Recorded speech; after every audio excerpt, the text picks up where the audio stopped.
Hello everyone, welcome to the third webinar in the series from the Professional Women's Network of Nice, the Côte d'Azur.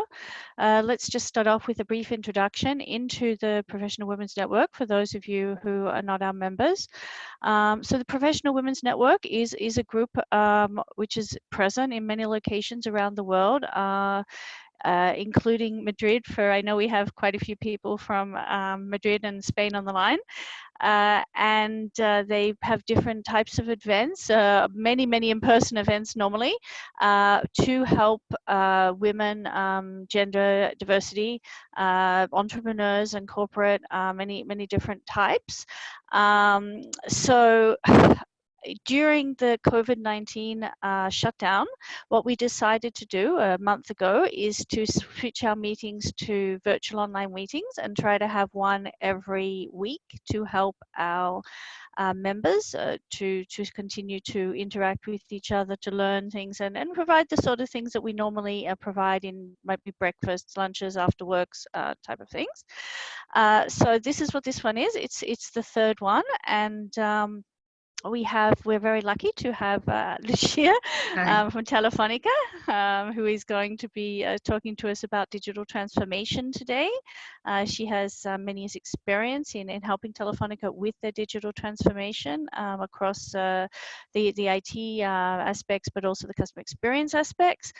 So the structure of today's talk is actually there's going to be her presentation, then there's going to be a panel discussion with myself, Lucia, and also Cecile, who is our VP of Sales and Marketing, and she also has many years experience in digital transformation, especially from a social media marketing point of view. So I think it will be interesting to different people discussing there. So first the presentation, then the panel, and we'll have certain questions from the panel, and then finally people who can ask questions. So you're all actually muted during the presentation for the flow. That will make things flow more easily. But you can of course put your questions in the chat, and I'll collect those, and I will present them up to the speaker at the end of her period.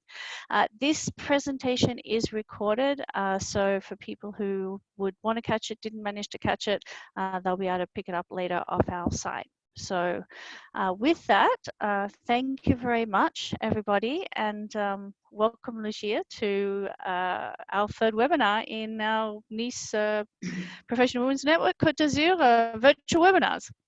Thanks, Amanda, for the introduction. Thanks, PWN, also for the invitation, and hi, everybody. Thanks for joining. I'm very happy to be here. The idea is to talk around 35 minutes, more or less, and then we will go to the panel, as Amanda was saying. I'm going to share now the presentation. Let's ensure that you can see it. Okay. If you cannot see it, please let me know. No, we can see it. Can you see it? Yeah, good. Okay, so basically, I mean, the structure of the session will start with, I would say, a personal view on what's digital and digital transformation. I think now with this COVID-19 crisis, digital transformation is a trending topic. And I think it's also a wide concept, and there is different understandings about them. So I will share what's my view based on my experience in the years I have been in Telefonica. Then I will give you an overview of the typical Telcos transformation journey. I will take you through a kind of story of how Telcos are approaching this. Obviously based on what I have experienced also in Telefonica.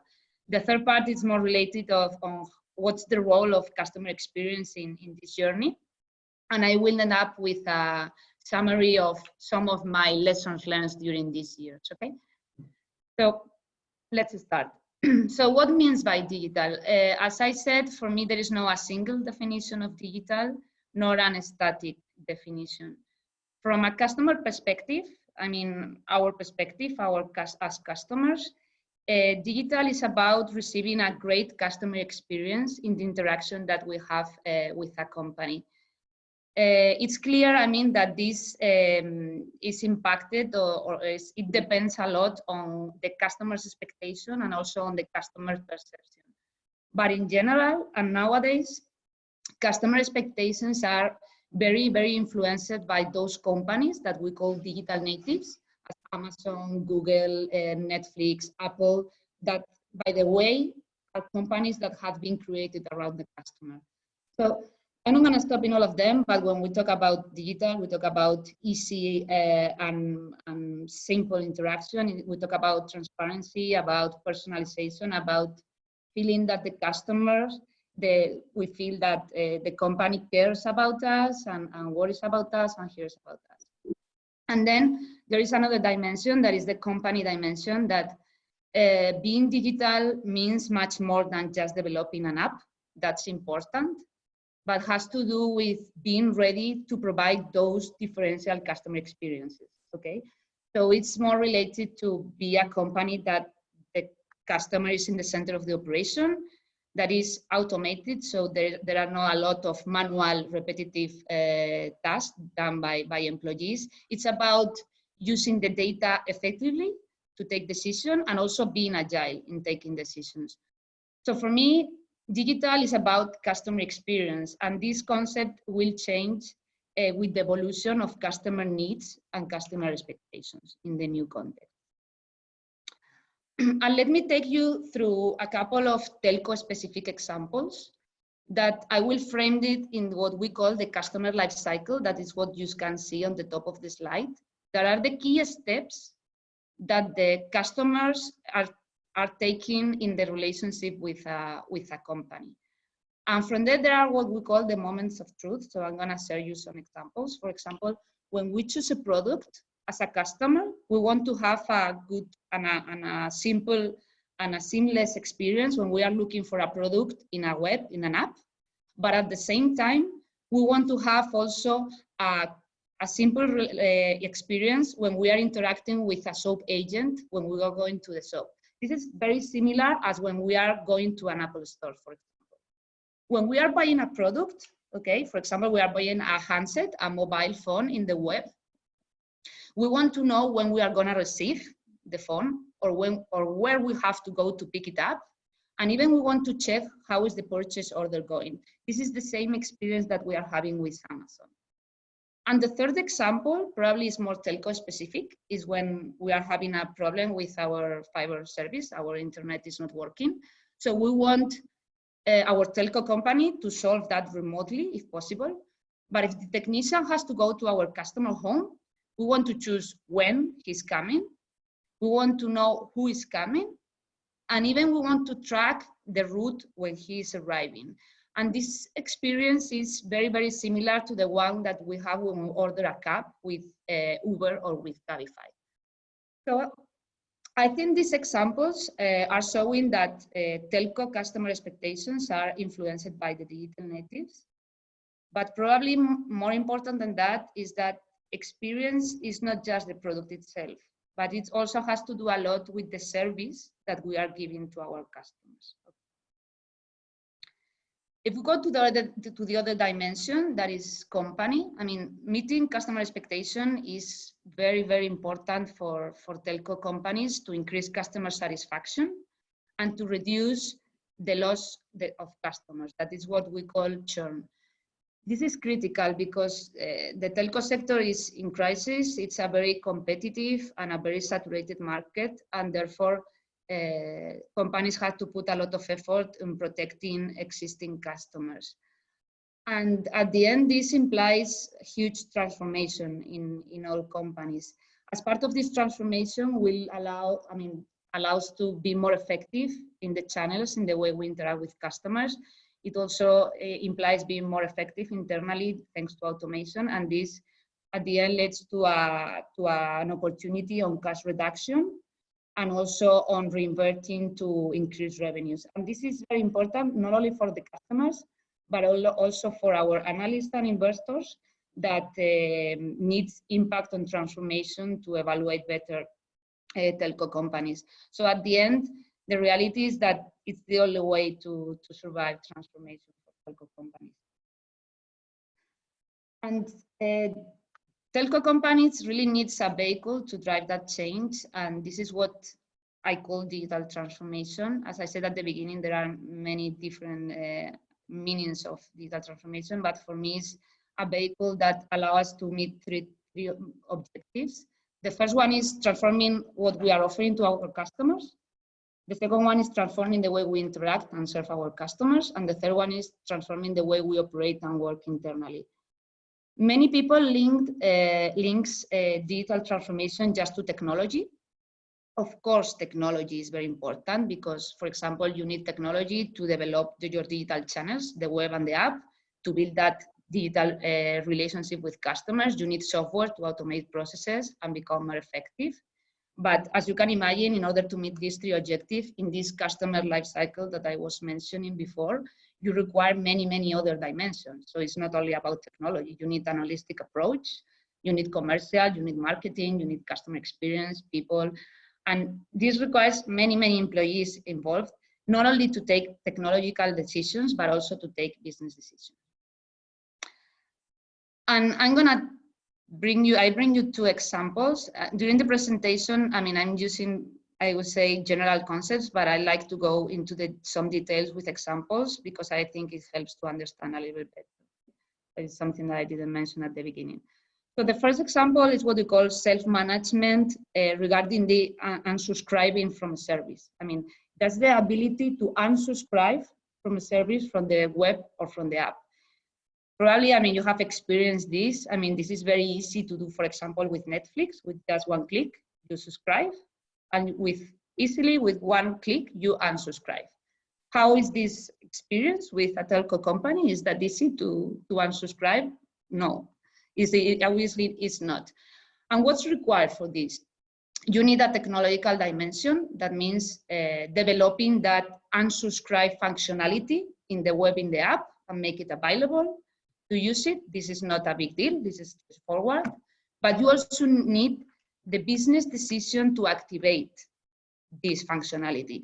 And this means the business living with the fear of easing that exit of customers and losing customers. But at the same time, there is the other side of the coin, that is that if I'm a customer and I know that I will be easily unsubscribed from my services, probably there are more opportunities for customers to subscribe. So this is an example showing this is not just technology, you need the business involved. And the other example is what we call omnichannel experience. That is the possibility of jumping or changing from one channel from another when you are doing a transaction as a customer, for example, from the website to the call center, without being required to restart the transaction where you are changing the channel. Probably this also sounds familiar to you. I'm gonna put you an example. For example, you are contracting fiber service in the web. You are at the end of the process, is everything almost done, but suddenly the website goes down. That's not a good option, but imagine that goes down. So you decide to call to the call center to finish the transaction. And when you call to the call center, the call center agent decides to start from the beginning. Okay. And the reason of this could be, I would say, mainly two. One is that he or she doesn't have visibility of what you have done in the web, so she has to start from the beginning. And the other option is that is the only way she can get the commission of that sale if she restarts the transaction. So again, there is a part that is dimension that is related to technology, that it means that information from the customer, interaction from the customers are available for the agents in any channel, so they can access easily to it. And the other one is that you need to put in place a sales commission model independently of where the customer is starting the transaction. So at the end, you need a cross-channel operating model. This is about organization. This is also about breaking silos in the different channels. I'm going to the second block of the presentation, that as I was saying, I'm gonna explain you and take you through a story of how many telcos have started transformation. Of course, It's very based on the experience I had in Telefonica. And it's important to start by saying why the telco companies started like they started. So I think there are two main reasons. The first thing is that telco companies are companies that have been created and have grown around the network and the technology. They were at the very center of their strategy. In fact, for example, in Spain, we tend to use the concept of subscriber instead of customers. That it's meaningful, at least in Spanish. And the other reason is that the fast growth of the technology, I mean, from the fixed voice, mobile voice, ADSL, mobile data, TV, has forced telco companies to adapt very fast and to grow in a very fragmented way. In fact, many telcos before transformation, they had different organizations, processes, and systems for each of these business lines: fixed line, mobile, TV.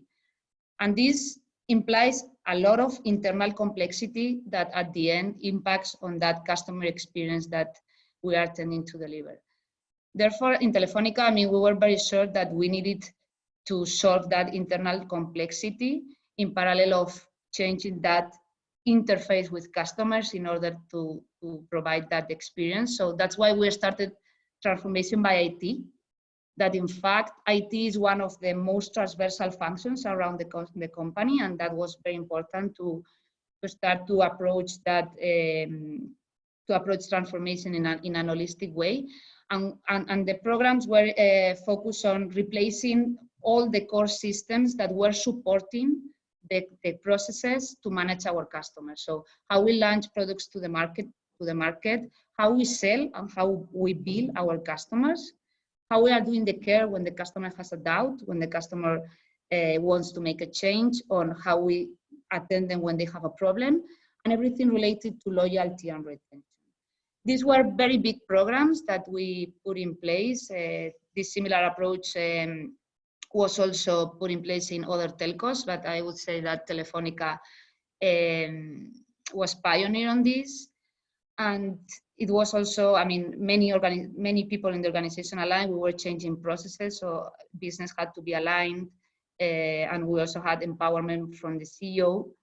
But okay, organization aligned, transformation and execution, but the ask was, show me the money. So this is what I was saying also at the beginning. So transformation has to be linked to impact, no? So that was the ask from the organization, from the analysts, from the different stakeholders that were looking at us in transformation.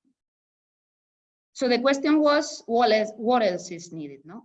The first one is business change. Okay, structural transformation is needed. Okay, IT is needed, but the reality is that transformation is much more than technology. We need to do other things in the business to ensure that transformation is going on. And we can also do small things linked to existing technology. This is the first message, okay? So we need to put in place a plan, a program with specific initiatives, structural ones, small ones, but very important, these initiatives needed to be quantified in operating KPIs, and also we needed some money. We needed savings, we needed impact, okay? And for example, in Telefonica, the program was focused on how we digitalize this relationship with our customers, increasing interaction with them through the digital channels, and removing activity from those channels that were most costly, as is the call center or the shops, and also how we were automating processes and reducing manual tasks, okay?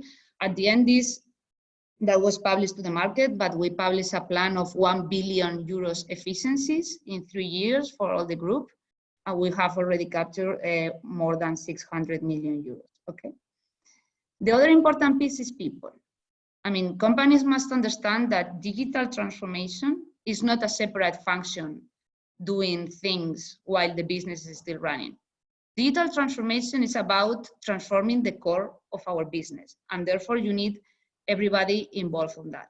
Of course, you need a small team that has to be led by a digital transformation director that is responsible for orchestrating the whole plan. And also it needs to be very close to the CEO and need to assess the CEO on balancing the short and the medium priorities, also balancing the different priorities of the different areas. And at the end, this person has to be a change agent in the company. So needs to move the organization, and at the same time needs to ensure that the plan is being in execution and the impact is captured.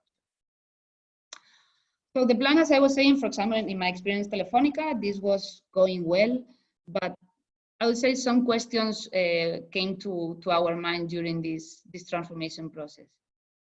And it was, okay, transformation is helping us to reduce costs. That's clear, and it's working. It's hard. It's very hard because it's very hard to change in an holistic approach and change from internal processes to the holistic interaction with people. But is this enough? So we're saying that, okay, we are reducing costs. How is this impacting customers? Why are not customers sometimes reacting to our digital initiatives as we expected? I mean, it was a big challenge. We launched a lot of initiatives to digitalize relationship with our customers, but they didn't work, but we didn't know why. Connectivity is key, and it's clear right now as part of this crisis, but what other things matter with our customers? And a question like, do you know the opinion of the last 10 customers that have interacted with us? Okay. So all these questions at the end came to I would say, a simple answer. So, okay, digital transformation is going on, but we need the light. And as the presentation is called, customer experience and the voice of the customer must be the North Star of the transformation. If we come back to the context, we were saying that digital is about customer experience. So we cannot avoid this. No? So there was a message, a feeling that we had. It was like, we are doing transformation for our customers, but they are not an active part of that process. And believe me, this is a very difficult and uncomfortable message to give in a company. Of course, we have information from our customers, much more in a telco company, as you can imagine. But the picture looks something like that. Okay, at the starting point, everybody has a view on the customer, but everybody has their own view on the customer. Okay, there is a siloed view on the customer. Let me put you a couple of examples. For in the market research team, they are doing a general service to customers once a year to know how is going on the relationship of customer with the company. They are producing a report. They are doing things with that. Good. Another example is the call center or the customer service team. And probably you have also experienced this when you are doing a transaction in a call center. After that, you receive an automatic call where you have to score how that interaction with the telco company, and you have to score between 0 and 10, and you just press whatever, and that's all. Okay, that's okay, but so what? Why? We don't have that information. So at the end, having that siloed information, having different methodologies and tools to capture customer feedback lead to not having a specific business accountability. So everybody has their financial, their specific objectives for their department, but there is no single view and a business accountability, and therefore there is no action on customer feedback. And that was one of the problems. And probably you also experienced that. I don't know if you are used to answer to company service. I think the feeling that many customers have is that I'm not going to answer this because it's useless. Nothing happens after I answer this. No? So a customer experience program as part of the transformation journey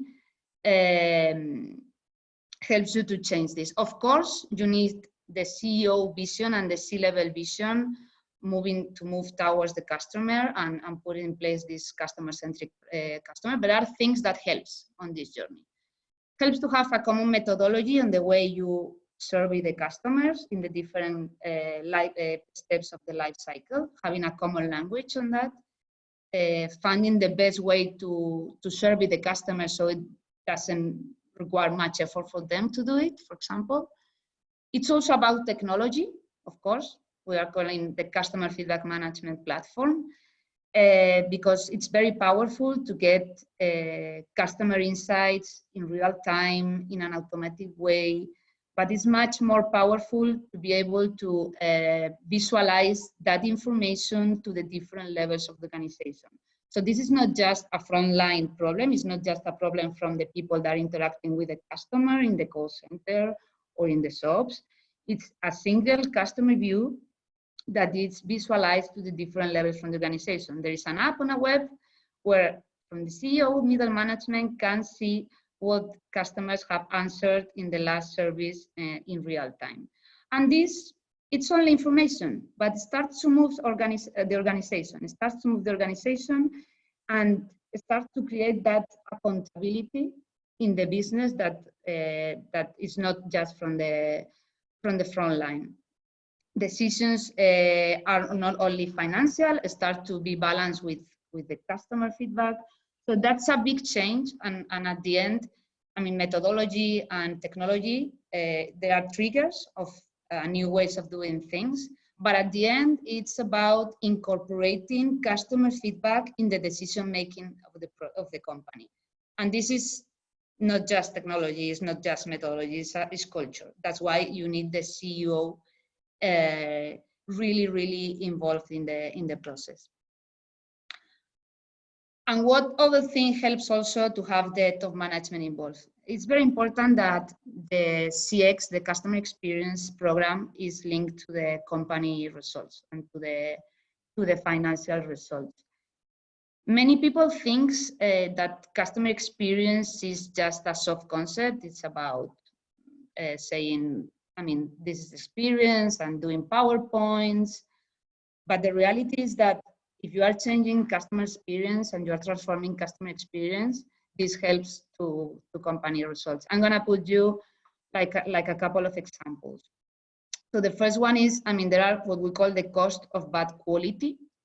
So what is demonstrated is that customers that are unsatisfied are calling more to the call center. Probably you had that experience. I mean, you have a problem with, I don't know, with Telefonica or with other telco company, and probably you are calling and calling. You are not using the app anymore. You are calling because you want your problem to be solved. So this implies a higher cost in the call center, that's for sure. If you are able to incorporate the voice of the customer in your review of the processes, probably you get information that you don't have nowadays. So probably that will help then, if you are able to fix that problem in the process, you will be able to change that customer behavior and they will have an impact. And then the other dimension is, if you have more satisfied customers, they stay more, they recommend more, and they buy more. And therefore that it's linked directly to revenues, okay? And also when you put a plan like this in place, you realize the importance of alignment, the alignment between customer and company perspectives, that sometimes you think they're aligned, but you realize that they are not aligned. I'm gonna put you a couple of examples on anecdotes, I would say, that I have experienced and how were things before and after putting the voice of the customer program in place. The first one, it was a voice incident that we suffered in one of Telefonica's business line because we were moving some customers from a technology, voice technology, to another voice technology. And when this problem was presented at the CEO committee, it was presented as a migration problem. Okay, it's a migration problem. It's a problem. We need to solve it as soon as possible. It's a migration program. When they presented this problem after the voice of the customer program, they started to play and to show the different customer opinions in real time in that web app that this technology is providing. And what you are seeing is that many customers were saying, I cannot make calls for days. And the problem is the same, but believe me, it sounds obvious, but it's not stupid at all. It's not the same to say it's a migration problem, to see in real time how customers are complaining is because they cannot make calls. Okay, so the language in this case was very important, and the impact on the organization, it's very different. The second example is that it was identified high unsatisfaction rates regarding the invoice, the bill that customers were receiving. And the internal view of that before putting the program in place was that, I mean, we need to solve the structural problems that we have in the billing process. The billing process in some operators is still very manual. Of course, we are changing the systems, but it doesn't work always good, and this led to have mistakes in the bill, and sometimes the bill is not clear enough. It's not that transparent. Okay, so that was the internal view. But after putting the program in place, what the customer voice, what was saying is, I mean, I'm satisfied because the agents, when I call to the call center to understand my bill, are not very effective nor very polite. Okay, so it was decided to create a task force and to put a training program in the call centers where we identified that the unsatisfaction was high. And after doing that training, the unsatisfaction rates was reduced very much. So from these two examples, and probably many other experiences, there's some takeaways from this. It's very important. Companies must see things through customer eyes, okay? Like you always have your internal perspective, but you need to see it from the other side. Customer experience is about solving structural topics, for sure, that's clear, but it's also about the small things. I think this example of the billing and the invoice is clear. So, I mean, we can do this in parallel, but maybe if we change things in the front line, we can improve satisfaction. And the last one that is more generic, but I think explains a lot. I mean, most customers allow companies to make mistakes, but they need to feel that companies cares about them. And this is very related to what I was mentioning about action in the voice of the customer. I mean, we have seen also in one of the business units that 90% of the customers that had rated in this transaction survey with less than a 5, 90%, they were turning into a 7, 8, 9, and 10 after we were able to treat them, to call them after that survey, understand what was happening to them, and ensuring that their problem was solved and through the ending. Okay, so that's a very important message. And of course, I mean, I always like to say that customers are our best consultants. I mean, companies spend a lot of money on strategic consultants, but sometimes probably if we listen to our customers, we could get more benefits. But of course, company needs their employees on board. So together with customer experience, there is another dimension that is employee experience. Employee experience can be approached very similar to customer experience. You can put up in place a voice of the employee program to understand what's the opinion of the employee when they are entering in the company, how they are progressing, how they're even leaving the company. I think it's very powerful to link employee performance and customer and business results. But probably, and of course, there's also a sentence, I put another one here, but it's happy employees, happy customers. I mean, employee experience and customer experience correlates very well. I think that's common sense, I would say. And probably for me, the most important is combining these two dimensions reinforce a lot the purpose and probably the culture of the company, because I think it's very powerful to give tools, not technology, tools in general to the employees to know how their work is impacting on customers. So I think that's very powerful and reinforce a lot the purpose of the different employees in a company. This is something, I mean, mixing these two dimensions is something that is pretty new in many companies, but it's starting to be defined, and I think it's really useful.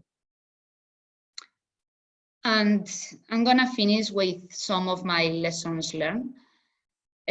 Probably I have more and we can discuss them during the Q&A.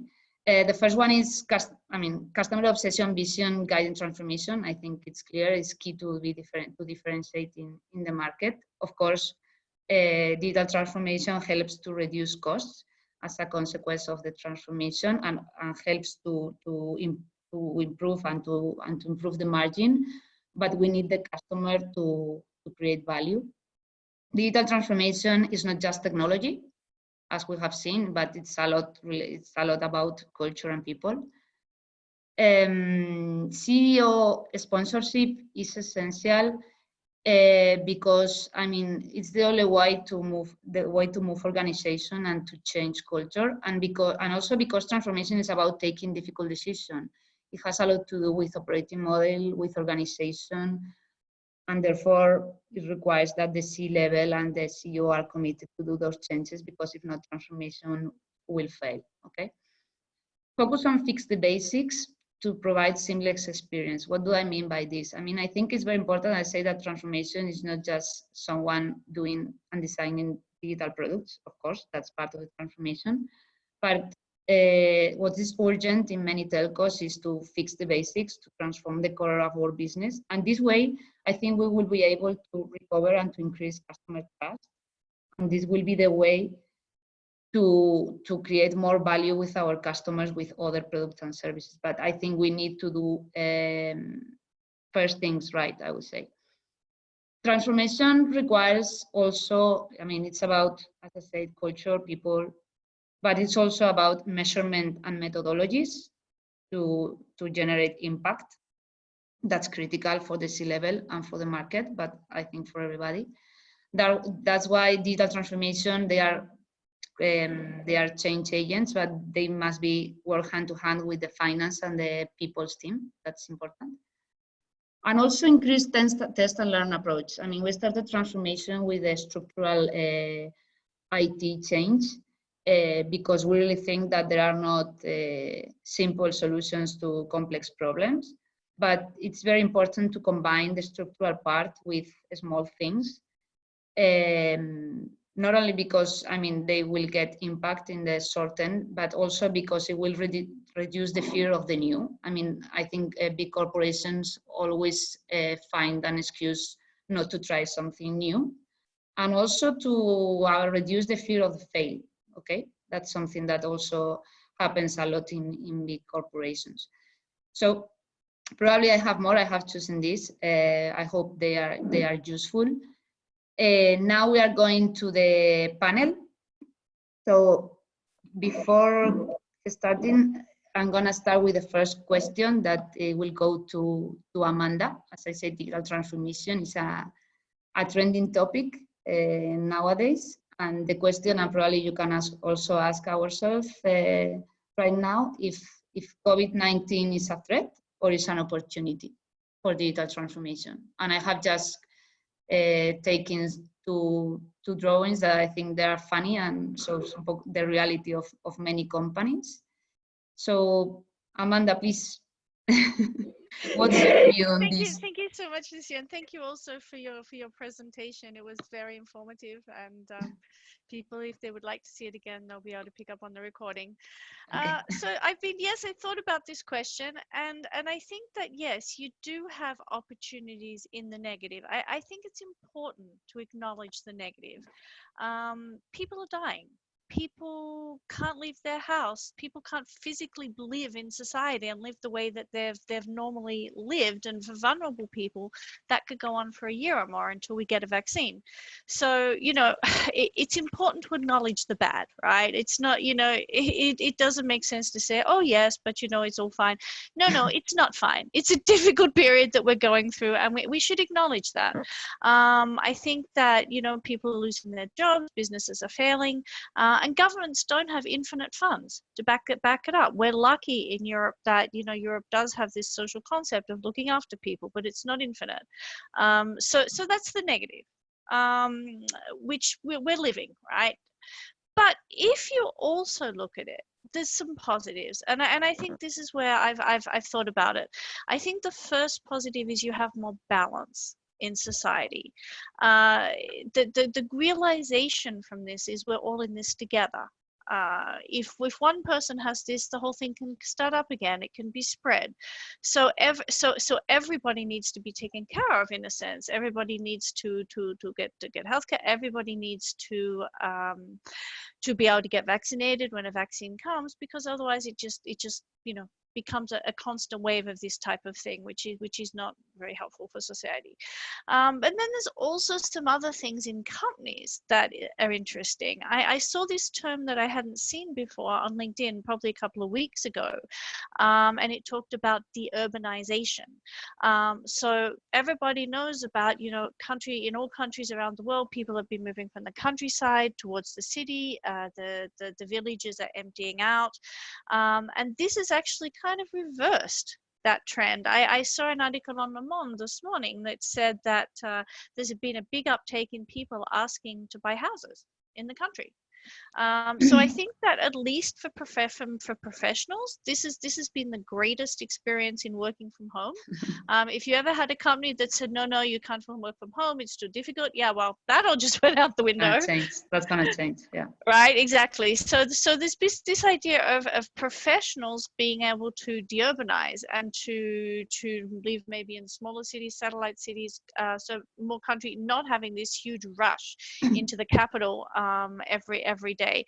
So that's potentially a positive for a lot of people.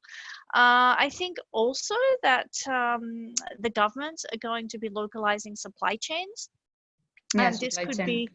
Yeah, so this could be within countries, it could be within the Eurozone, or it could be in a bloc. Like I could imagine that the Americas, the southern part of Americas, the United States, Canada, etc., they're going to be wanting to localize supply chains for critical products there. You can see the same thing happening in Europe, and of course in Asia and Australia and New Zealand. You're already starting to see Australia and New Zealand because they've managed this in a different way. They're starting to come out of it. They're talking about having a bubble between Australia and New Zealand. So people will be able to travel between those two countries, but everybody else is going to be very carefully, quarantined when they come in and so on. So you're going to start to see more of a block and less reliance on a supply chain in Asia. This could also be a positive from a European perspective. And I think the third point that I see is also there's going to be a bit more respect for government. There has been a bit of a tendency over the last several years to go towards more populist government, and who needs politicians, who needs people who can, govern. Well, I think we've, been given a lesson that being able to govern is really important when you have a crisis. So I think that's, there's going to be less there's going to be issues around that, but there is also going to be a recognition that having the people to be able to do stuff when you have a crisis and know what they're doing, it's important. And then the final point that I thought about was about climate data. I can see that, all these pictures around the world of cities that usually are smoggy and foggy and horrible, and now they're very clear. But is it going to have an effect after this, or is it going to go back to how it is before? Are people going to say, you know what, we like being able to breathe. Breathing is really important. And, there's going to be a way to make that more important, and it's not going to be in the too hard basket anymore. So these are the 4 trends that I'm seeing around that. I also think that, I think this crisis, big transformations always comes with big crises, sadly.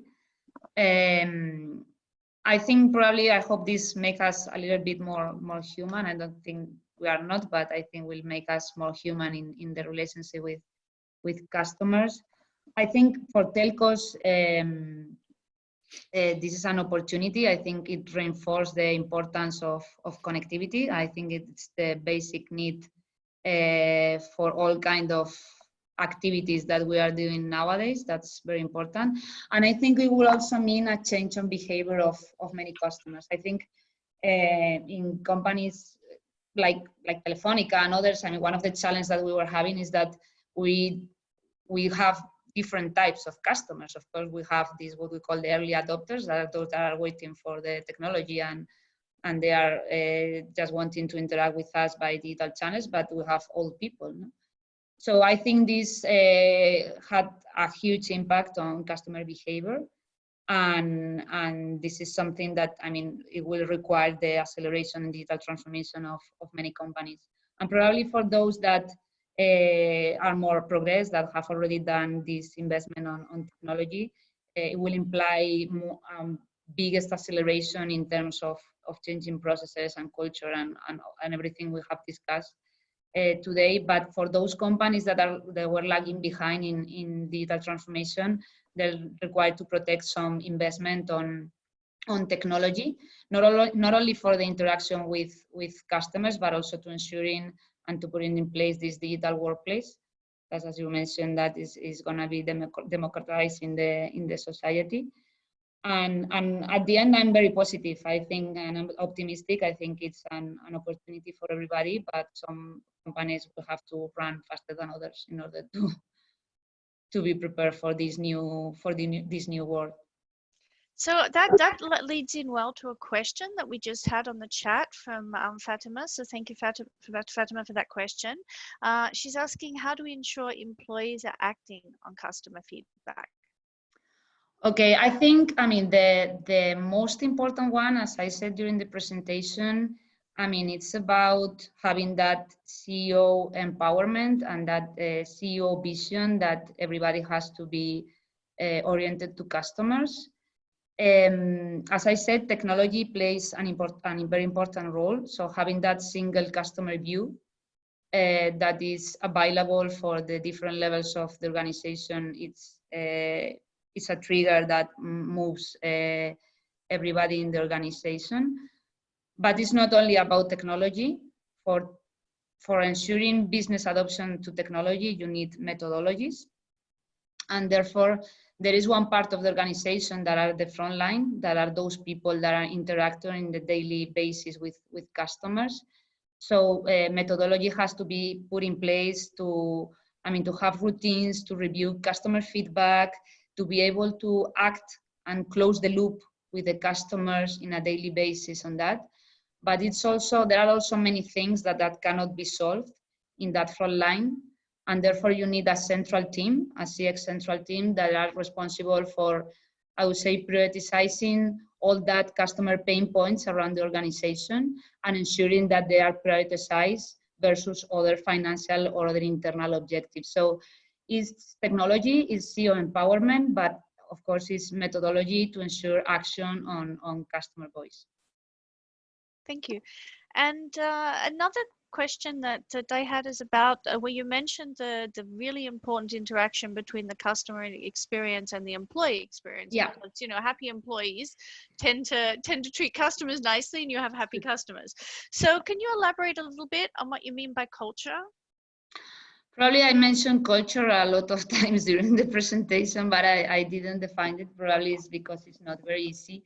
I mean, for me, it's about the set of values and behaviors that the employees has, defining how things are done in an organization. So if we are talking about digital transformation culture or transformation culture, for me, I would say it's about looking not only inside, but also outside. So looking at the customer. So we have to stand up and look up and go and see what customer is thinking. It's about no fear of the new things and no fear of failing. That's very, very, very important. It sounds obvious, but in big corporations, nobody wants to do nothing new because they don't want to fail.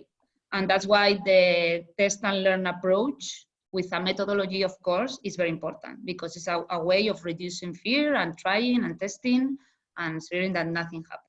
Okay? It's about empowering teams.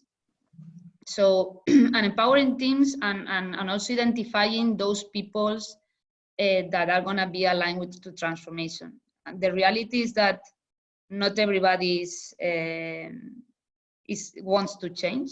That's clear. So it's very important to identify at the beginning of transformation those people that you can say the CX champions, the transformation champions, that are the people that are gonna push that, and the others are gonna see, and probably at the end they can change their mind. So you need to empower people to take decisions, okay? And you have to identify those persons at the beginning. That's very important. It's about breaking silos. That probably is the cancer of these companies. silos don't exist in new companies, but it's obvious that you have silos in incumbent, for example, telco companies, because the way we have grown, that's something that we explain. And it's about creating those cross-functional teams. I mean, if you want to deliver an end-to-end differential experience to customers, it's not about delivering internal objectives. It's about having cross-functional teams to deliver that customer journeys, okay? And I think it's more about more actions and less planning. I think less planning is important in big corporations, but it's about adopting agile methodologies. I won't call it agile, it's about agile culture. So being ready to decide things in shorter term. That's for me culture. I don't know if it's more clear. Okay, thank you. And we have a question from Lala here, and I think it goes quite well with an overall question we have. So her question was, with COVID-19 in telco, have you seen a change in the customers' behaviors already or not? And the companion question that I had to that, so maybe you can address it in an overall sense and address that at the same time, is how do you think COVID-19 has accelerated the digital transformation? So you have this acceleration on the one hand, on the other hand, you say, well, what is it doing on the actual customer end? I mean, I have just left Telefonica 2 months ago, so I don't have maybe someone, if it's someone in the session, probably he can participate. But I really think that from what I see, my perception now is that, as I said, telco companies has been reinforced in this crisis, because at least it's probably my perception in Spain, but connectivity is working very, very well. So everybody feels that the basic needs is there. And that's, I think in this moment, is the most important thing. And I don't think from the customer perspective things are changing very much. I think if the service is not working nowadays, that's a crisis, and we have to respond very quickly to that. And internally, I think there is also an opportunity on, at least in Telefonica and the telco sector, as I was saying. I mean, we were facing a lot of challenge on digital adoption from customers. And I think that's gonna start to change. But at the same time, it'll require to be faster on changing processes and ways to doing things internally. I think we have the technology. I think telcos in general have enough technology to provide digital and experience to customers in the current context. But I think we have to accelerate in breaking silos and in changing process internally. And there is a big opportunity.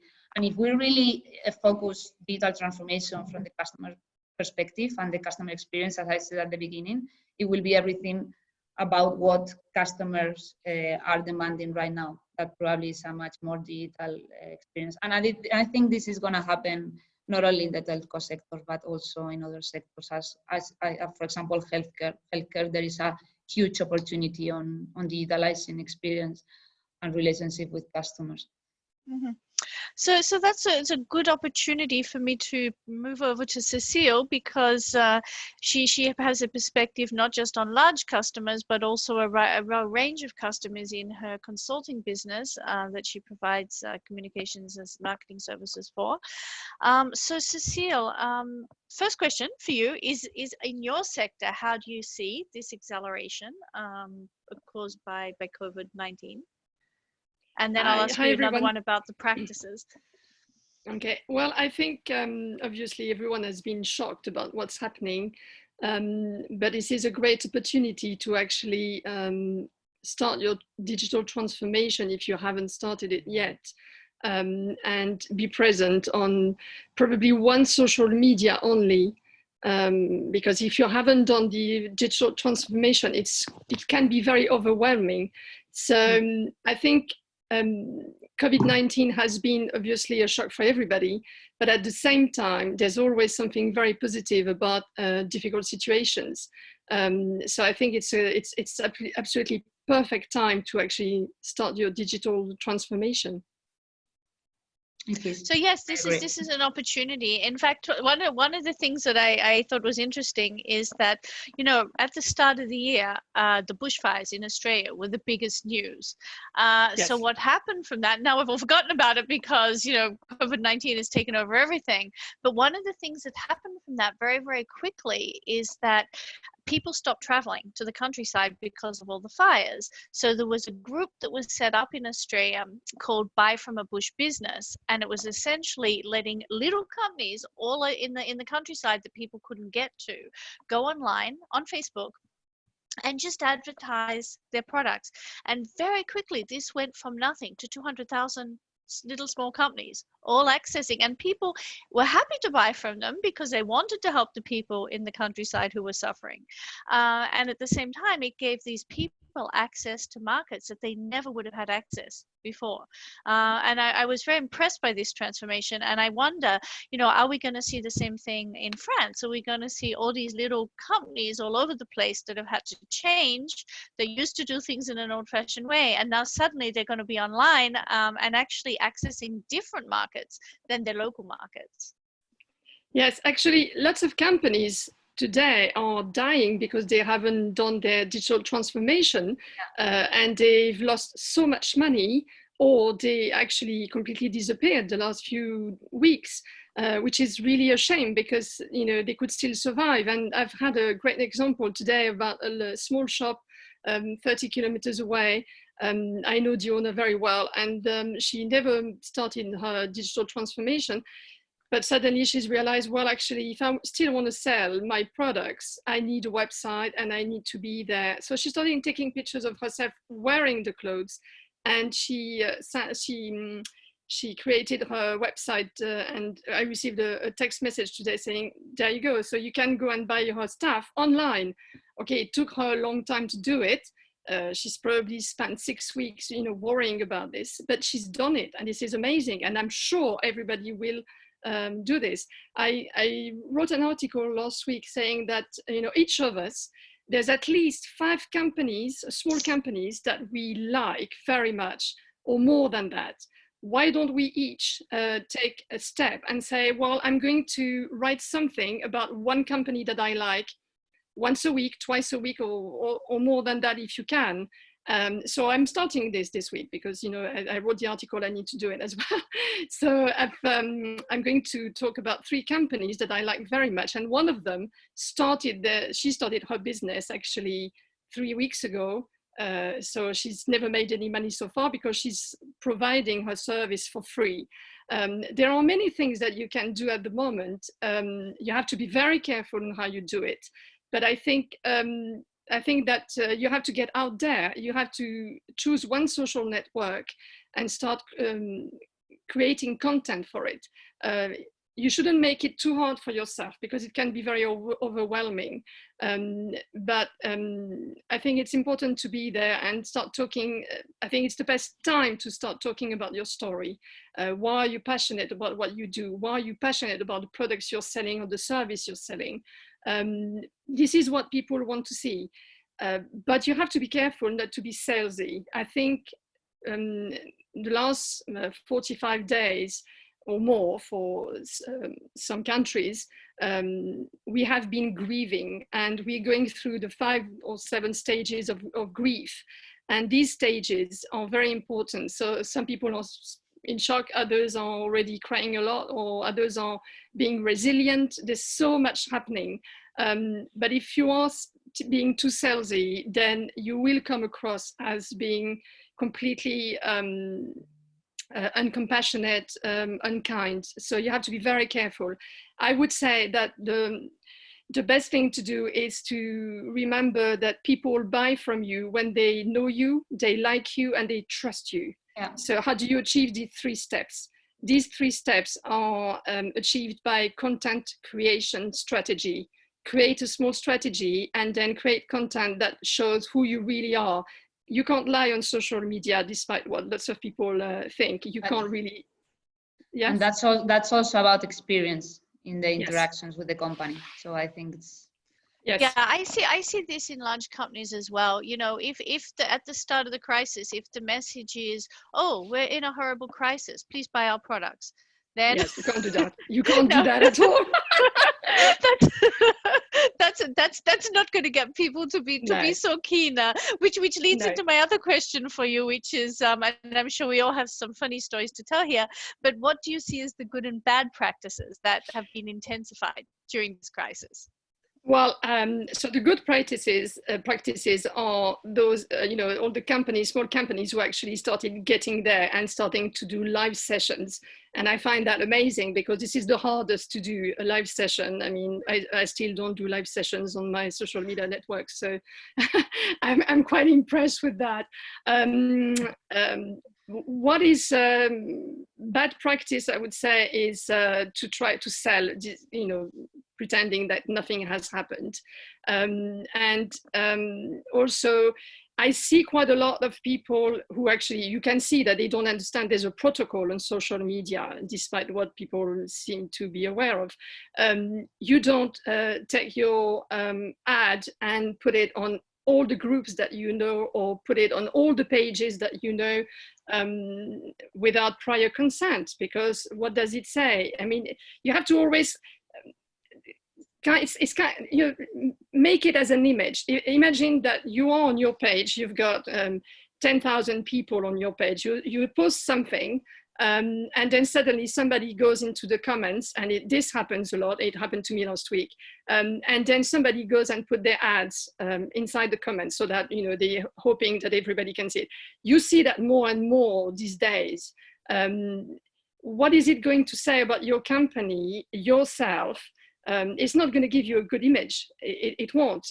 People are going to think, what does it has to do with the post I'm reading? Nothing. It's a bit like you entering a conference and there's a speaker who owns all this audience, and you're going there and you're putting your ad in front of the speaker. You can't do this. It's exactly the same thing. So there's a protocol. It's not a very complicated protocol, but you have to respect it if you want to give a big image. You wouldn't do that in real life. I mean, in real life, in a physical life, because I think social media is real life. You would not do it in a physical life, so you can't do it on a virtual one. So there's, and I think as well, you have to ask yourself lots of questions. What are the competencies of your business right now? And how can these competencies serve people? And when I say serve people, it's being of service to people. How am I going to help people? I'm not here to sell. I'm here to help, because we're also struggling. Yes. And, there's a huge difference between, showing my services. So people have to ask themselves these questions. And personally, what I did, I thought, okay, I sell quite a lot of stuff in my business, but what are the two main things that people are very worried about? It's strategy, communication strategy, and content creation. So this is the two services that I really offer all the time. I say, okay, if you need help, just call me and we talk about this. And it does help people, because suddenly they ask you lots of questions they would not have dared asking before. And then they realize that it's not that complicated to get there, and they feel better. Okay, thank you. That was great to get that explanation. I was just going to ask one derivation of that, because in the Professional Women's Network, we have quite a few people who are coaches in the network. So do you have any particular specific advice for those people? For coaches? Are you asking me or Lucia? I was asking you. Sorry, Okay. I was asking I you. wasn't sure. Sorry. Because I was seeing them more as a small business, there's consultants, coaches as well. Yeah. We have a mix of clients. We have our corporate clients, and we have also the coaches and individual companies. Well, I think it's the perfect time for coaches to show exactly how they work and what they can do to help others. Yes, they probably won't be able to charge right now, but it's a question of helping short term, and people will remember who's helped them and who hasn't helped them. People will remember. So you are actually building a loyal crowd if you are really genuinely, with the right intention, helping others.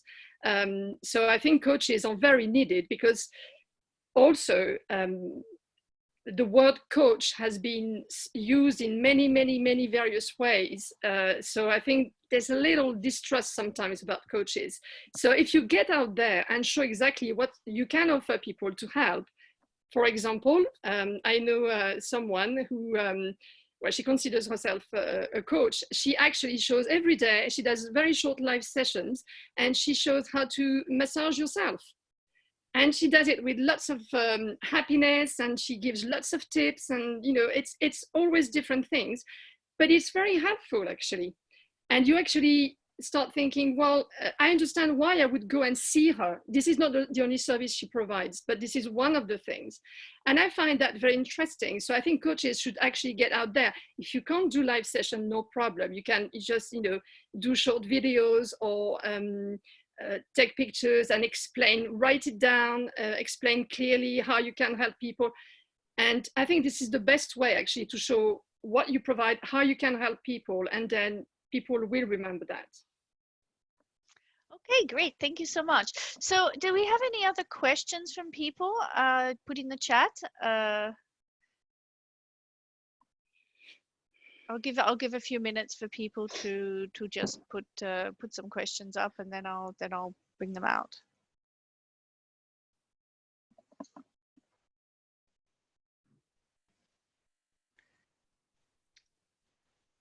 Everything is clear.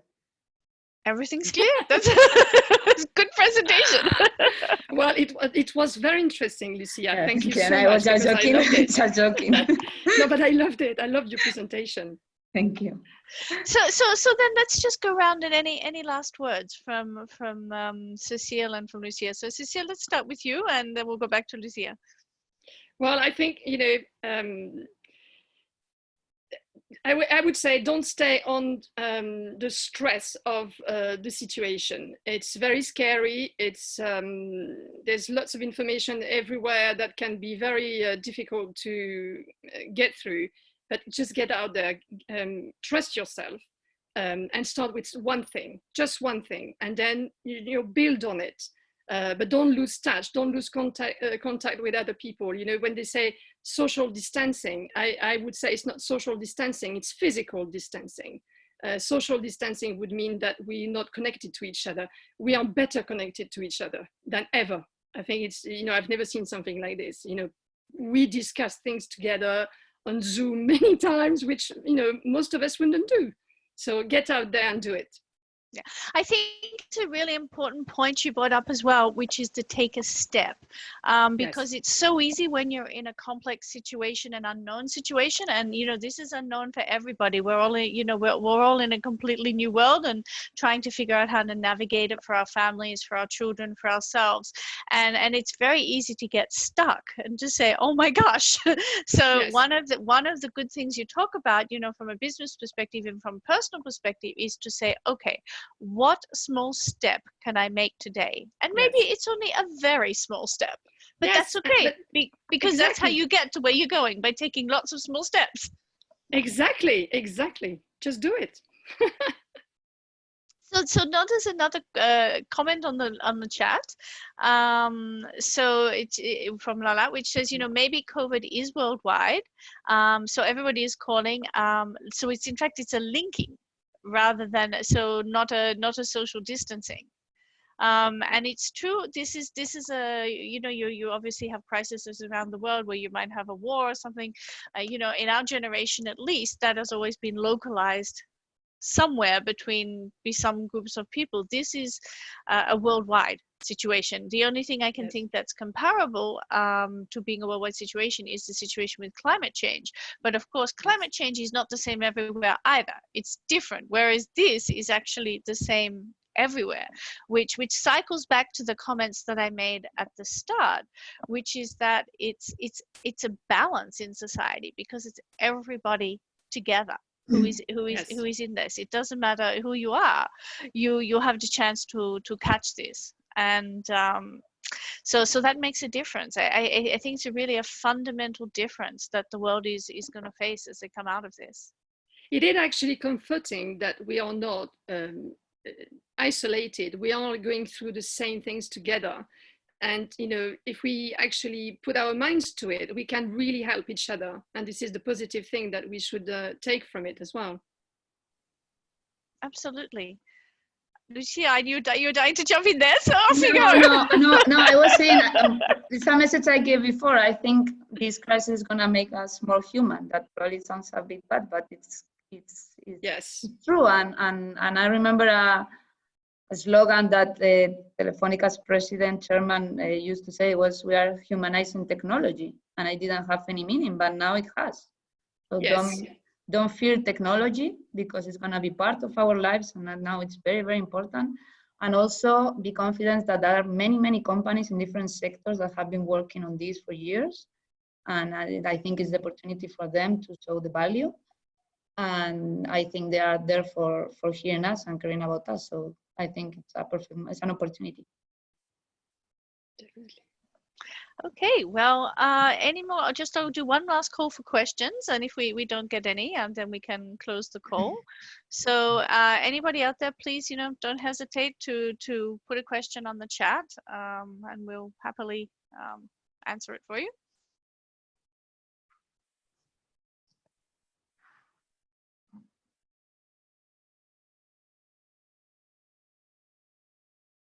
No, it looks like we've we've run through the questions of people. So thank you very much, everybody. I'd just like to thank you especially to our speaker Lucia and our panelist Cecile.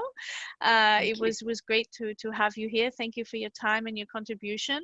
I'd also like to you know, just remind people that you can go onto the PWN global site, and you can see these virtual webinars that are run by many groups around the world. So we're running one a week at the Nice Côte d'Azur group. Should also point out that when we say Nice Côte d'Azur, we're really stretched. we pretty much go all the way down from Menton, all the way down to Toulon maintenant. So we really have like the whole stretching along the coast. So hopefully one day when we're out of lockdown, you know, if people would like to join, and Masai, of course, from Elsa. So of course, you know, once we're out of lockdown, hopefully we'll get to see each other in person. But if not, this is something that your local chapter of PWN is doing. But, you know, don't forget that also your global chapter of PWN, and then chapters all around the world, Ireland, Australia, Madrid, all trying to do things to connect with their membership. And anybody can go on and listen to those recordings or to attend them in real time in live. So there's a lot of very valuable and useful information on there, you know, from different groups. So just you know, if you are interested in PWN as an organization, check us out. And thank you everybody for your time. Thank you. Thank you very much for joining, and thank you for the invitation. Bye. Thank you. Bye-bye. Thank you for the invitation too. Bye. Bye.